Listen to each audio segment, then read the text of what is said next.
Assalamualaikum warahmatullahi wabarakatuh. Apa kabar anak-anak Ustazah semuanya di rumah? Ustazah harap anak Ustazah tetap sehat, tetap semangat, dan jangan lupa jaga kesehatan di rumah. Nah, di video pembelajaran kita kali ini, kita akan belajar tema 1, subtema 3, mata pelajaran IPS, yaitu tentang kerjasama politik negara-negara ASEAN. Sebelum memulai pembelajaran kita hari ini, alangkah baiknya kita mulai pembelajaran kita dengan mengucap basmalah. Bismillahirrahmanirrahim. Kondisi geografis yang berbeda mendorong negara-negara Asia Tenggara untuk bekerja sama di berbagai bidang.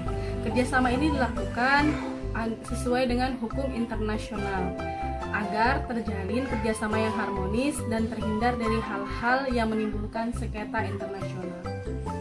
Bentuk kerjasama ASEAN di bidang politik yang pertama adalah Defense Minister Meeting.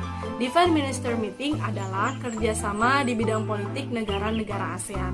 Defense Minister Meeting adalah acara pertemuan rutin yang dilakukan oleh Menteri Keamanan yang ada di negara ASEAN. Nah, pertemuan ini dilakukan guna membahas tentang kerjasama dan diplomasi politik di bidang pertahanan dan keamanan negara ASEAN. Nah, yang kedua adalah pengiriman duta dan konsulat.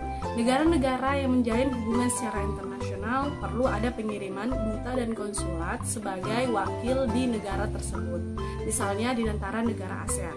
Keberadaan duta dan konsulat dilakukan untuk mewakili negara asal duta dan konsulat untuk berdiskusi dan menjalankan peran sertanya dalam strategi politik ASEAN. Nah, pengiriman duta dan konsulat juga rutin dilakukan oleh negara-negara di kawasan ASEAN. Nah, yang ketiga adalah Perjanjian Ekstradisi ASEAN. Perjanjian Ekstradisi ASEAN merupakan bentuk kerjasama di bidang politik dalam menangani kasus tersangka kejahatan yang melarikan diri ke negara-negara ASEAN.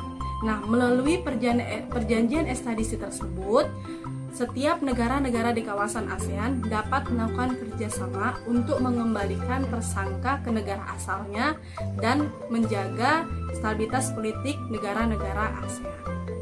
Nah, yang keempat adalah Perjanjian Kawasan Bebas Nuklir. Perjanjian Kawasan Bebas Nuklir merupakan kerjasama negara-negara ASEAN di bidang politik mengenai pelarangan senjata nuklir di negara ASEAN.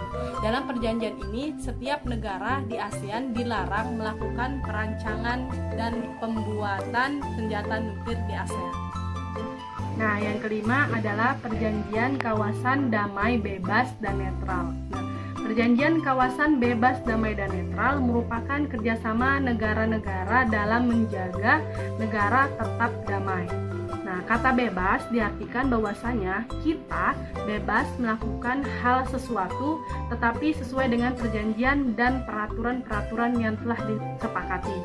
Kata netral berarti negara-negara lain tidak boleh ikut campur dalam konflik yang terjadi di negara tersebut, termasuk di negara-negara ASEAN. Itulah tadi 5 bentuk kerjasama ASEAN dalam bidang politik.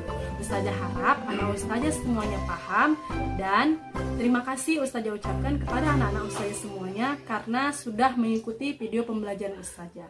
Sekian video pembelajaran Ustazah. Kita akhiri pembelajaran kita dengan mengucap hamdalah, alhamdulillahirabbil alamin. Assalamualaikum warahmatullahi wabarakatuh.